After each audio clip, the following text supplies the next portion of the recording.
기도드리겠습니다.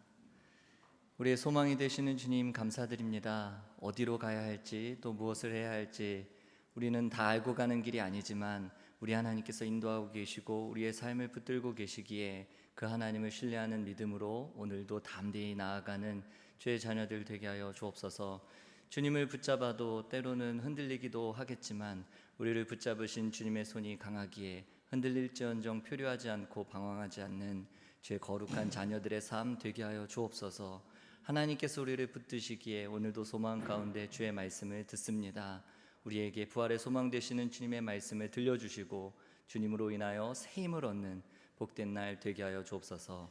함께 하실 주님께 감사드리며 사랑이 많으신 예수님의 이름으로 기도드립니다. 아멘. 네, 너무 날씨가 좋은 날이었습니다. 이제 교회에 와서 이제 차를 주차해 놓는데요. 항상 주차하는 곳이 있어서 나무 밑에 차를 탁 대놓고 이제 문을 열었더니 새 소리가 너무너무 아름답고 예쁘게 들렸습니다. 갑자기 F 감성이 터져서 저도 모르게 그 아름다운 새 소리를 내고 있는 새를 향해서 너는 누굴 닮아서 그렇게 목소리가 예쁘니? 라고 물었습니다. 당연히 대답을 하지 않죠. 그런데 정말 작은 체구에 너무너무 크고도 아름다운 목소리가 그 새에게서 막 나오는 걸 들으면서 너무 기분이 좋았습니다. 그날 오후가 됐을 때 약속이 있어서 밖에 막 나가려고 나와보니까 제가 아까 그렇게 칭찬했었던 그 아름다운 새가 제 차 앞유리와 제 옆유리에다가 정말 그야말로 똥을 너무너무 많이 싸놓은 거예요. 너무 놀랬는데, 나는 너를 그렇게 칭찬했는데 넌 어쩌면 내 차에 이렇게 똥을 사방에다가 싸놓을 수 있니? 막 이렇게 저도 모르게 혼잣말을 하다 제가 웃었습니다. 마치 하나님의 유머 감각이 느껴지는 것 같아서 저도 모르게 웃게 됐습니다. 그 순간에 그런 말씀이 생각났습니다. 성경 말씀은 아닌데 무신론자였었던 C.S. 루이스가 했던 이야기였습니다. 나는 태양을 보듯이, 태양이 떠오르는 것을 보듯이 예수를 믿는다. 그러니까 예수가 보여서 믿는 것이 아니라 이 태양이 떠오르면서 태양을 보기 때문에 예수를 믿는 게 아니라 태양이 떠오르는 걸 보면서 모든 만물을 볼 수 있듯이 예수를 볼 수 있기 때문이 아니라 그 예수를 통해 세상의 만물을 볼 수 있어서 나는 그렇게 예수를 믿는다라고 고백했습니다. 우리가 주 예수 그리스도의 부활을 목격했고 또 그분을 우리가 지금 보고 있기 때문에 그분을 믿는 것이 아니라 우리는 그분을 통해서 우리의 세상을, 우리의 삶을, 그리고 내 상황을 다르게 볼 수 있기 때문에 우리는 예수 그리스도를 믿습니다. 이곳에 계신 모든 분들은 아마 그 예수님을 알기 때문에, 그 예수님을 보고 믿기 때문에, 부활의 주님을 소망하기 때문에 하나님 앞에 예배드리는 줄 믿습니다. 그런 믿음으로 오늘 함께 예배드릴 때에 우리 삶을 둘러싸고 있는 다양한 상황과 또 기도의 제목 가운데 하나님께서 새로운 해석을 주시길 소원합니다. 흔히 식당들에 보면 이제 사람들이 줄을 서서 그렇게 모여드는 그런 대박집이 있고 아무도 찾지 않는 쪽박집이 있습니다. 그리고 주로 망하는 식당은 주로 이런 공통점을 가지고 있다고 합니다. 망하는 식당의 10가지 공통점인데요. 첫째는 상호가 구식이다. 둘째, 맛이 없다. 셋째, 외장이 지저분하다. 넷째, 인테리어에 개념이 없고 실내가 복잡하다. 다섯 번째, 직원들의 복장이 산뜻하지 않다. 여섯 번째, 표정이나 태도가 경직되어서 생기가 없다. 일곱 번째, 주방이 비위생적이다. 여덟 번째, 식당에 미신적인 요소가 있다. 아홉 번째, 주변 식당이나 다른 사람들과 갈등이 있다. 그리고 열 번째, 이게 저는 가장 공감이 됐는데요, 쓸데없이 바쁘다. 그런데 이 10가지를 뒤집으면 성공하는 대박 식당의 10가지 공통점이 된다고 합니다. 물론 이 10가지씩이나 되는 그런 성공 요소를 갖추고 있지 않다 하더라도 적어도 사람들이 줄을 서서 먹는 대박 식당은 사람들이 찾는 분명한 이유가 있습니다. 맛이 있는 것은 당연하고요, 그 식당만이 가지고 있는 시그니처 메뉴가 있습니다. 그래서 사람들은 그 메뉴를 맛보기 위해서 그 집을 찾는 것입니다. 그래서 그런 식당은 이미 기다리고 있는 사람들이 줄 서 있는 그 입구부터 분위기가 다릅니다. 교회도 비슷합니다. 어떤 교회를 가면 그야말로 백화점처럼 없는 사역이 없습니다. 이 대한민국 기독교 역사에서 한 번쯤은 유행했다 싶은 그런 모든 사역들이 월, 화, 수, 목, 금, 금, 금 가득 들어차 있습니다. 그래서 막상 교회 안에 들어가 보면 없는 프로그램이 없고 안 하는 사역이 없는데 그 무질서함, 그 피곤함이 이루 말할 수가 없습니다.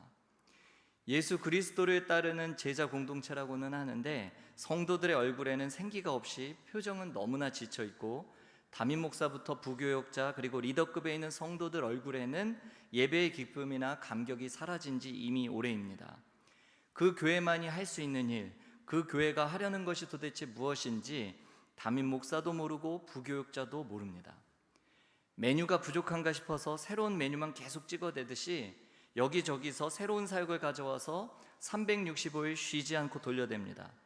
열심히 하기만 하면 대박집이 되리라 기대하면서 이렇게 일 중독자들처럼 앞만 보며 달리는 겁니다. 그렇게 해서 어느 정도 사람들이 모이게 되고 또 동네에서 소문난 교회가 되어도 만족스럽지 못합니다. 더 많은 사람들이 모이는 그 교회와 비교하니까 성공한 대박집이라고 느껴지기는커녕 한참 뒤처진 그런 기분 때문에 무엇을 더 해야 할까 이런 고민에 빠집니다. 그래서 교회 안에 있는 사람들 어느 누구도 행복하지 않습니다. 담임 목사부터 성도들에 이르기까지 얼굴에 웃음기가 없고 기쁨도 없습니다. 심지어는 그 교회에 예수님이 계시지 않아도 상관없습니다. 그래도 사람들의 수는 늘었고 헌금 액수도 전년보다 줄어들지 않았으니까요. 하지만 여러분, 오늘 본문에서 소개하고 있는 성령 충만한 처음 교회는 정말 달랐습니다. 처음에 예수 그리스도의 복음을 듣고 변화된 공동체의 모습은 너무도 달랐습니다. 오늘의 본문 32절은 이렇게 기록하고 있습니다. 믿는 무리가 한 마음과 한 뜻이 되어 모든 물건을 서로 통용하고 자기 재물을 조금이라도 자기 것이라 하는 이가 하나도 없더라.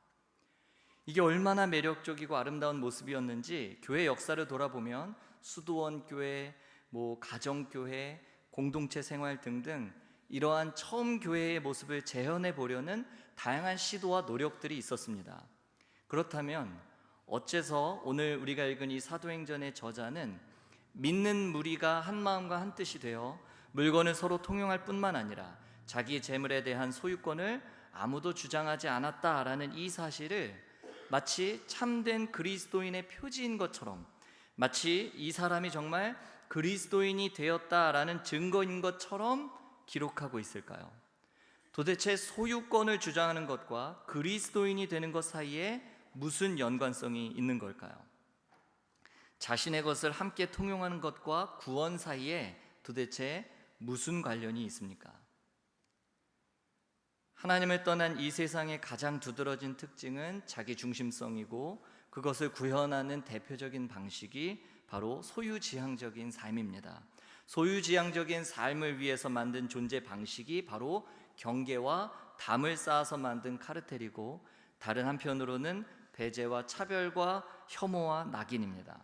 이런 것은 특정 시대에만 두드러진 현상이 아닙니다. 눈에 보이지 않는 하나님, 모든 것의 원천이 되시는 창조주 하나님을 떠난 인간이 자신의 정체성과 안전의 근거를 눈에 보이고 또 손에 잡을 수 있는 소유에 집착하며 살아온 것은 어제 오늘의 이야기가 아니기 때문입니다. 예나 지금이나 하나님을 떠난 세상은 그것이 무형의 자산이든 유형의 자산이든 무엇을 얼마나 소유했는가로 스스로를 정의해 왔습니다. 동네 가게에서 두부 한 모를 사서 검정 봉지에 담아둔 사람과 백화점 명품관 쇼핑백을 들고 오는 사람을 보면서 우리는 본능적으로 그 둘을 노력하지 않아도 격이 다른 사람으로 봅니다. 특별히 구분하려고 하지 않아도, 내가 특별히 생각해서 노력하지 않아도 마치 물을 마시고 숨을 쉬듯이 그 사람의 소유로 급을 나누는 데 너무 익숙해져 있습니다. 그런데 만약에 이러한 분위기나 이러한 공기가 불편하게 느껴지고 심지어 이것이 거북하게 느껴지기 시작한다면 나는 분명 세상과는 다른 하나님 나라의 문화에 점점 익숙해져 가고 있다는 뜻인지도 모릅니다. 하지만 이런 관점의 전환은 의지적이고 의식적인 반면에 우리 욕망의 전환은 의도하지 않아도 무의식적으로 이루어집니다. 다시 말씀드려서 내 세상적인 관점을 하나님의 관점으로 바꾸는 데는 우리가 엄청난 노력과 엄청난 의지가 필요한 반면에, 하나님의 자녀가 세상적인 관점을 갖는 것은 굳이 노력하지 않아도, 의식하지 않아도 아주 자연스럽게 형성된다는 뜻입니다. 사랑하는 성도 여러분, 하나님 나라에는 아라비아 숫자가 없다라는 어느 시인의 시가 있습니다. 세상은 우리의 가치를 가격이나 수량이나 서열로 환산하지만 하나님은 우리를 그렇게 보시는 법이 없습니다. 가격보다는 가치를, 외적인 성장보다는 내밀한 성숙을, 속도보다는 방향을, 외향보다는 본질을 중요하게 여기시는 분이 하나님이요, 그런 하나님께서 다스리시는 나라가 곧 우리가 믿는 하나님 나라이기 때문입니다. 따라서 우리는 하나님의 말씀으로 내 욕망을 재해석해야 합니다. 아니, 성령으로 거듭나고 나라가 바뀌고 소유권이 바뀌고 주인이 바뀐 사람은 마땅히 하나님의 말씀으로 내 욕망을 해석해야 됩니다. 나를 살리는 것은 내 소유가 아니라 오직 예수 그리스도라고 믿었고, 내 생명의 원천은 오직 창조주 하나님이라고 분명히 믿게 됐는데 어떻게 아무런 변화도 일어나지 않는 그런 기적 같은 일이 내게 있을 수 있겠습니까? 부활의 복음을 듣고 주인을 바꾼 사람들, 나라를 바꾼 사람들, 세계관을 바꾼 사람들에게는 큰 변화가 일어났고, 그것이 외적으로 드러난 그 결과가 곧 32절 말씀입니다. 우리 다시 한번 32절을 보겠습니다. 믿는 무리가 한 마음과 한 뜻이 되어 모든 물건을 서로 통용하고 자기 재물을 조금이라도 자기 것이라 하는 이가 하나도 없더라. 첫째로, 믿는 무리가 한 마음과 한 뜻이 되었답니다. 이곳에 모인 사람들은 사실 예수 그리스도를 믿는다는 것 외에는 결코 한 마음과 한 뜻이 될 수 없는 사람들입니다.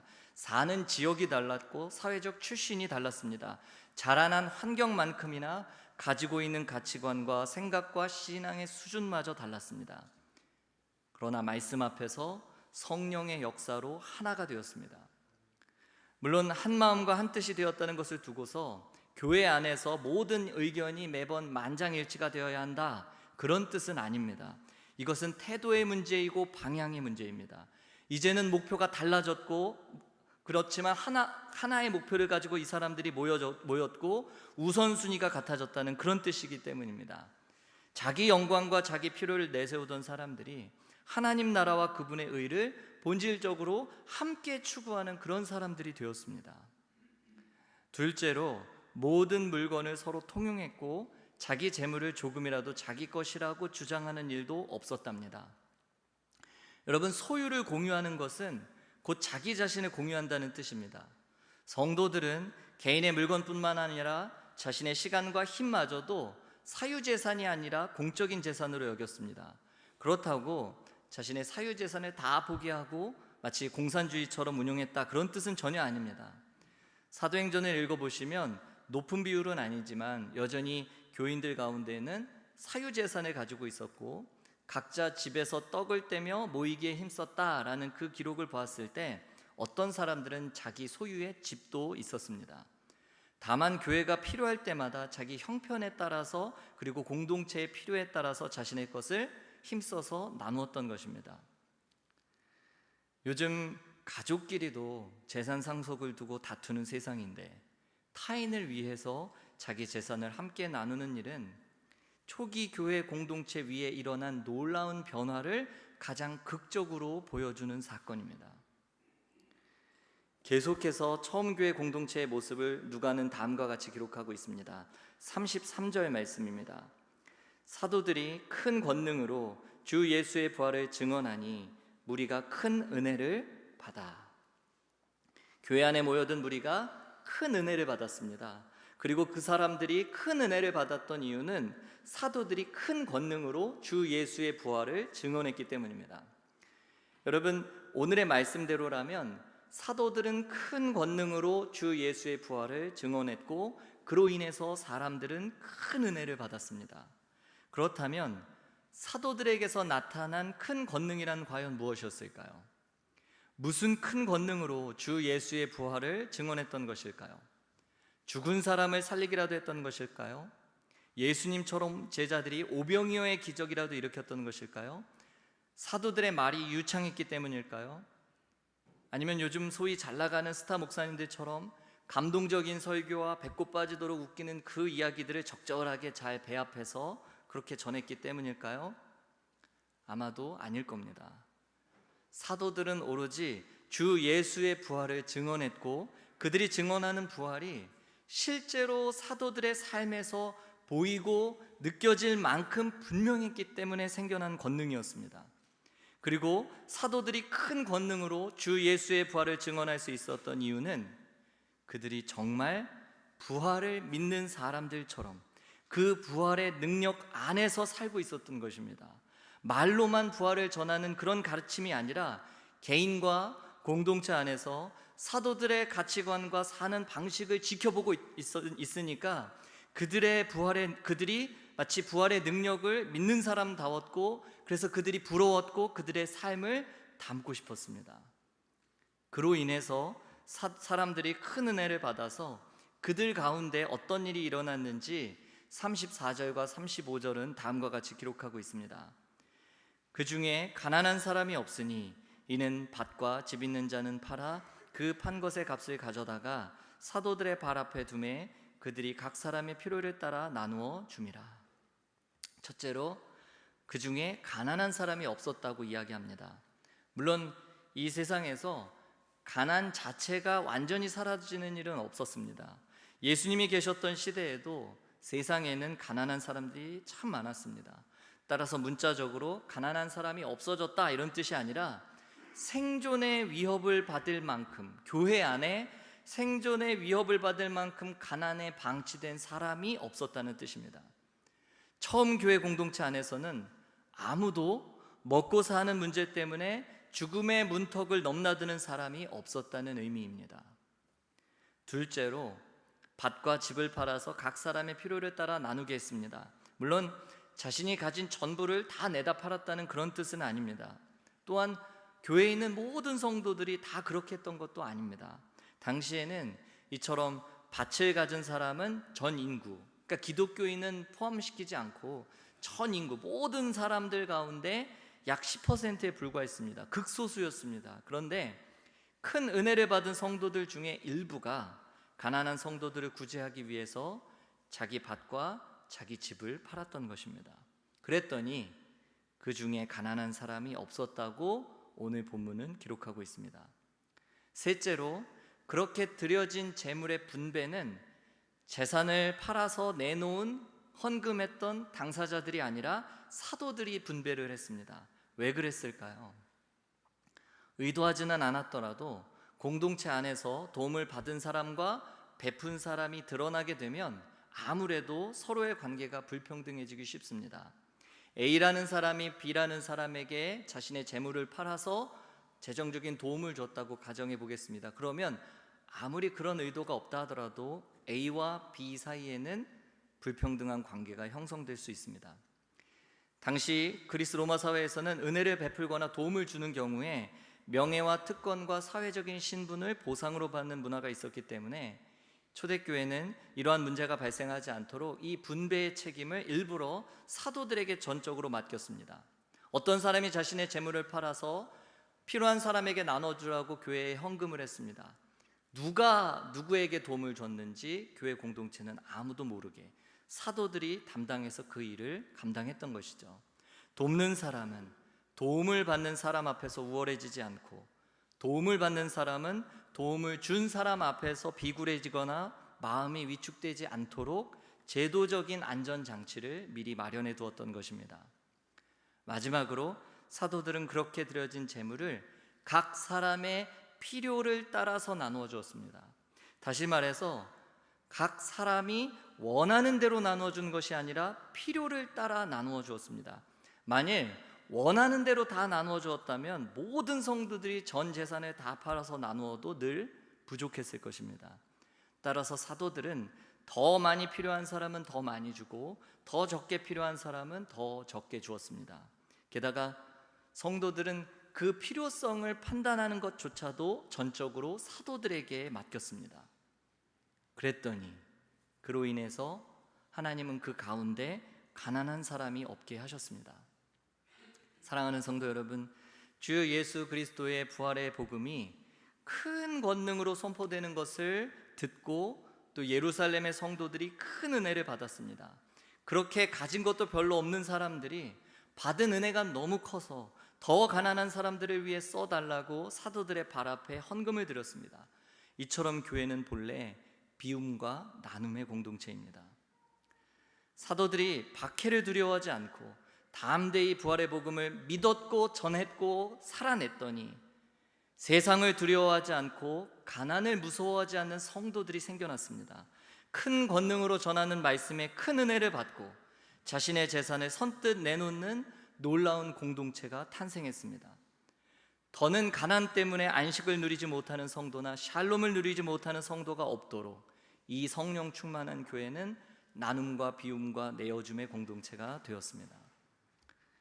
사실 오늘 본문을 배경으로 하고 있는 이 사람들 가운데에는 상당수가 오순절을 맞아서 예루살렘에 올라왔다가 돌아가지 못한, 자신의 고향으로 돌아가지 못한 디아스포라 유대인들이었습니다.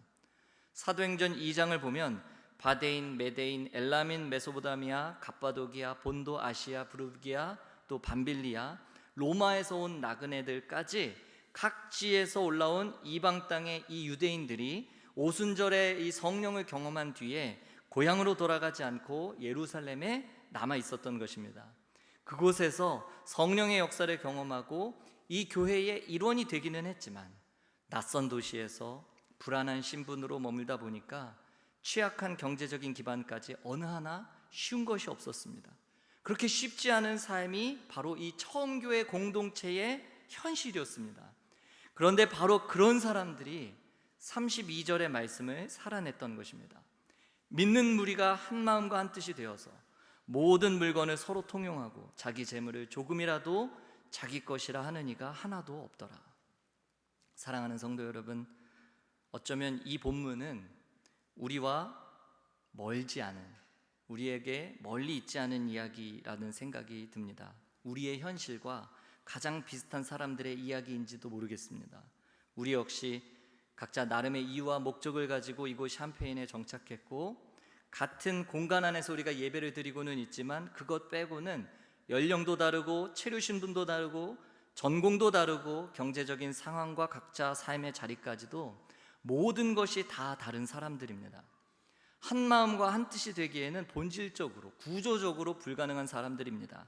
그러나 그렇기 때문에 우리야말로 처음 교회와 마찬가지로 성령 안에서 이 32절 말씀을 오늘날 다시금 가장 아름답게 현상시킬 수 있는 그런 교회라고 생각합니다.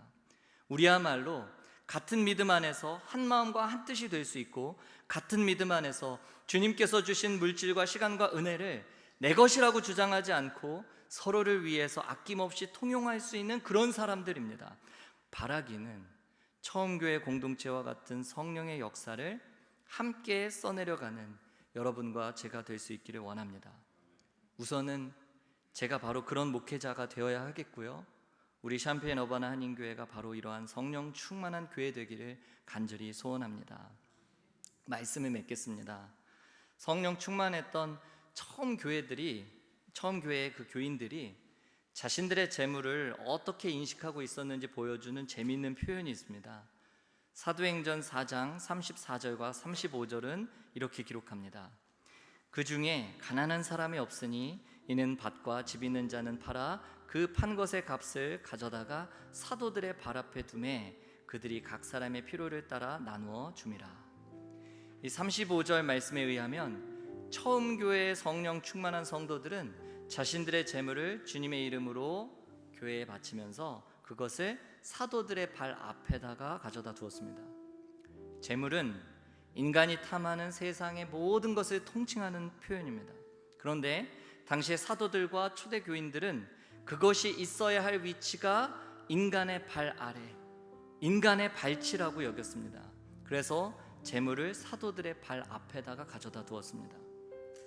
그러나 오늘날 많은 사람들이 교회를 다니든 혹은 교회를 다니지 않든 물질을 자신들의 머리 위에 이고 살아갑니다.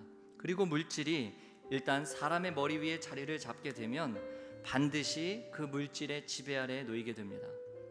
게다가 비인격적인 물질의 지배 아래 놓인 사람은 결코 인격적인 삶을 살 수 없습니다. 반대로 참된 믿음의 사람은 오직 하나님을 내 자신의 머리 위에 모시고 살아갑니다. 하나님을 머리 위에 모신 그는 말할 것도 없이 하나님의 인격에 의해서 지배를 받는 삶을 삽니다.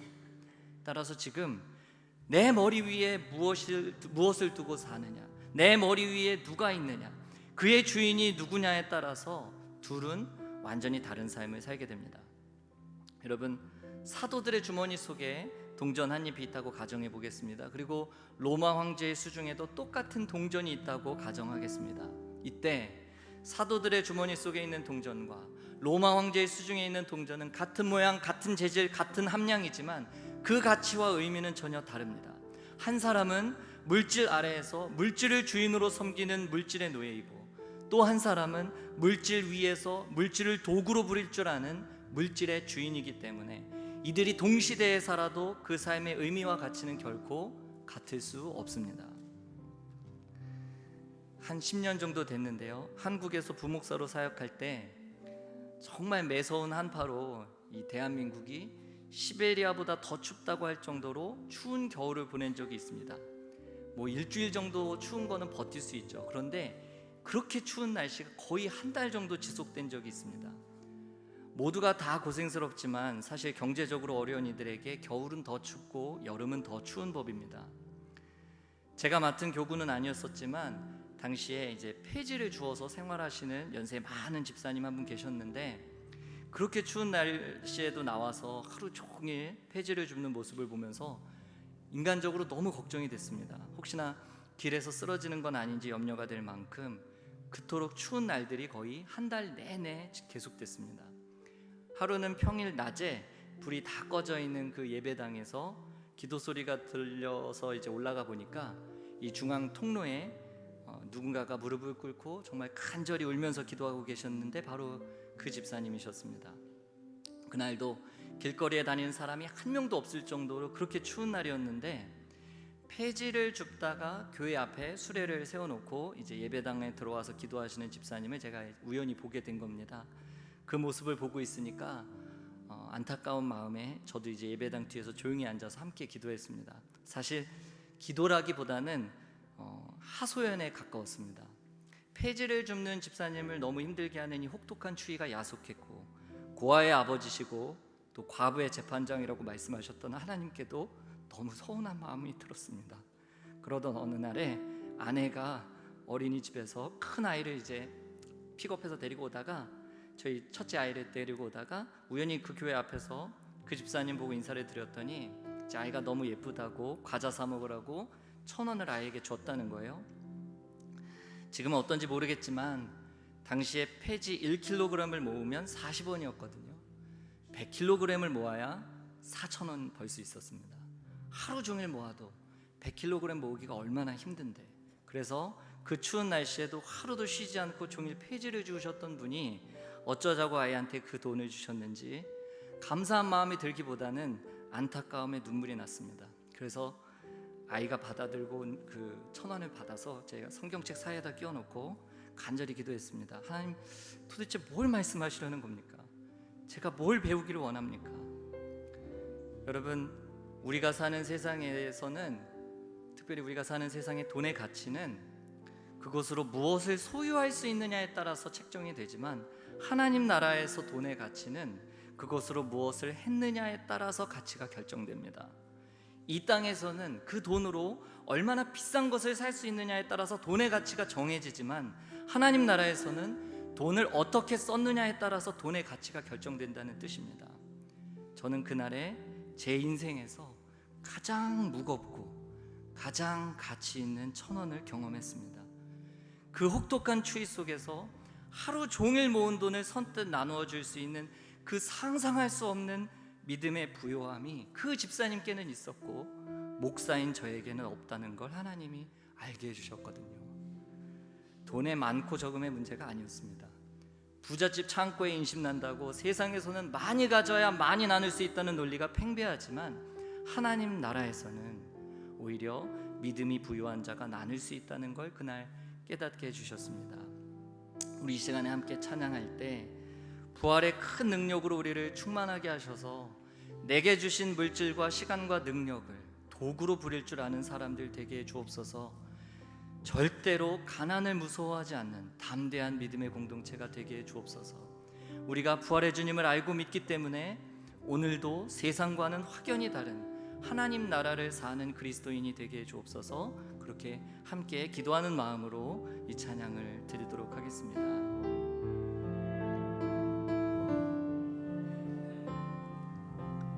주 예수보다 주 예수보다 더 귀한 것은 없네. 이 세상 부귀와 바꿀 수 없네. 영주를 내 대신 돌아가신 주 놀라운 사랑 잊지 2절 찬양하겠습니다. 주 예수보다 주 예수보다 더 귀한 것은 없네.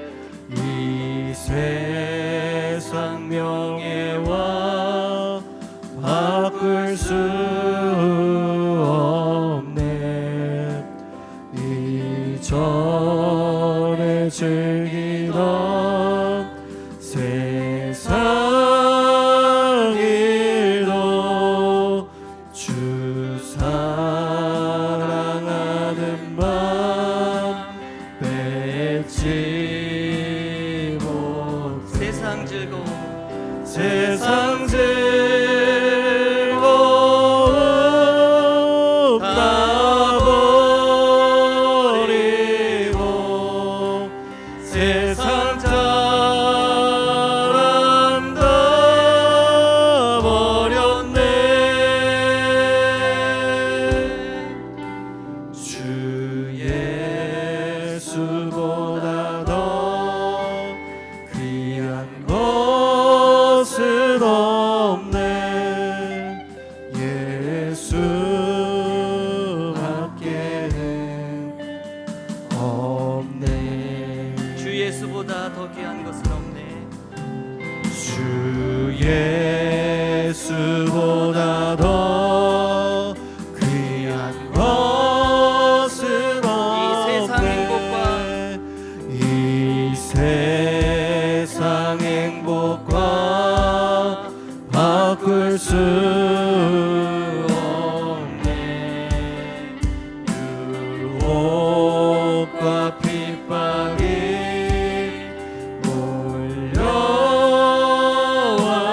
몰려와도 주 섬기는 내 맘 변치. 다시 한번 찬양합시다. 주 예수보다 더 귀한 것은 없네. 주 예수보다 더 귀한 것은 없네. 이 세상 행복과 이 세상 행복과 바꿀 수 없네. 유혹과 유혹과 핍박이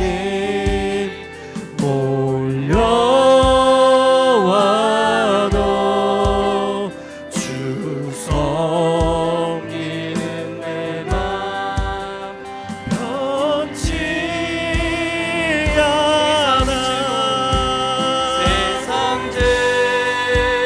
즐거움 다 버리고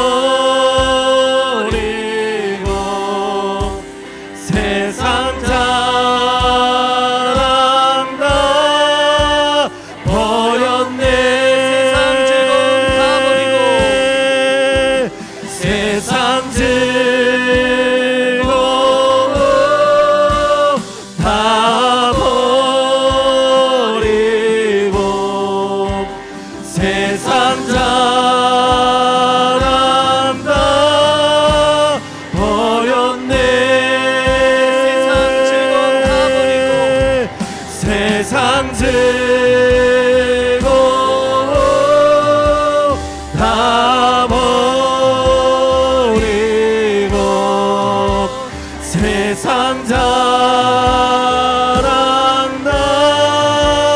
버렸네. 주 예수보다 더 귀한 것은 없네. 예수 밖에는 없네. 우리 이 시간 같이 기도할 때 우리가 두려워하고 무서워하고 있는 것이 무엇입니까? 내가 취업이 되지 않고 또 나의 앞길이 열리지 않고 내 미래가 보장되지 않아서 두렵고 염려하고 있다면 우리는 분명히 가난을 무서워하고 있기 때문입니다. 그러나 부활의 주님을 우리의 소망으로 삼고 내게 주신 물질과 시간과 능력을 도구로 부릴 줄 아는 사람, 예수 그리스도를 내 삶의 주인이요 나의 인도자요 나의 부활의 소망으로 믿고 그분을 나의 머리 위에 모시고 사는 사람은 절대로 가난을 무서워하지 않는 담대한 믿음의 공동체가 될 수 있습니다. 이 시간 살아계신 하나님, 내 삶의 주인이 되어주시고 부활의 소망 되시는 주님께서 내 머리의 주인이 되어주셔서 절대로 가난을 무서워하지 않는 담대한 믿음의 공동체가 되게 하여 주옵소서. 나의 미래와 나의 앞날을 염려하지 않고 오직 하나님을 신뢰하는 믿음으로 우리를 충만하게 해달라고 이 시간 우리 하나님 앞에 함께 기도하며 나가겠습니다. 살아 역사하시는 하나님 아버지, 하나님 우리가 무엇을 두려워합니까? 무엇을 염려합니까? 무엇을 잃을까봐 염려하고 무엇을 잃을까봐 두려워하고 있습니까? 불투명한 나의 미래와 내가 보장되지 않는 나의 미래를 놓고 취업과 나의 삶의 모든 염려와 근심, 하나님 앞에 모든 것 맡겨놓고 부활의 소망 되시는 주님, 내 삶의 주인 되시는 그 하나님으로 인하여 다시금 하나님을 소망으로 삼고 그 하나님을 따르는 자들 되게 하여 주옵소서. 절대로 가난을 두려워하지 않는 담대한 믿음의 공동체가 되게 하시고 우리가 부활의 주님을 믿기에 오늘도 세상과는 확연히 다른 하나님 나라를 사는 그리스도인들을 되게 하여 주시옵소서. 주 예수보다 하나님 더 귀한 것은 없음을 고백하며 그 하나님을 예배하고 섬기며 그 하나님을 따르고 주님만이 주시는 샬롬과 평안을 누리는 주의 자녀들 되게 하여 주옵소서. 초대교회에 허락하셨던 그 감당할 수 없는 부요함과 그 놀라운 은혜와 믿음을 우리에게도 허락하셔서 오늘 우리가 이 세상 가운데 두 발을 딛고 있지만 전혀 다른 원리와 전혀 다른 방식으로 주님을 따르는 하나님의 자녀들 되게 해 주옵소서. 하나님 함께 하시는 하나님을 의지합니다. 사랑하는 하나님 아버지, 하나님이 우리의 부활의 주가 되시고 우리 삶의 주인이 되시고 내 머리의 주인이 되시기에 그 하나님으로 인하여 오늘도 평안을 누리고 주님 안에서 샬롬을 누리는 주의 자녀들 되게 하여 주옵소서. 부요한 믿음 주셔서 하나님 기뻐하시는 삶, 이 세상과는 다른 방식과 원리로 살아가는 주의 자녀들 되는 복 누리게 하여 주옵소서. 그렇게 아름다운 믿음의 공동체 되어 절대로 가난을 두려워하지 않고 무서워하지 않는 담대한 믿음의 공동체 되도록 주님 역사하여 주옵소서. 늘 함께 하시는 주님께 감사드리며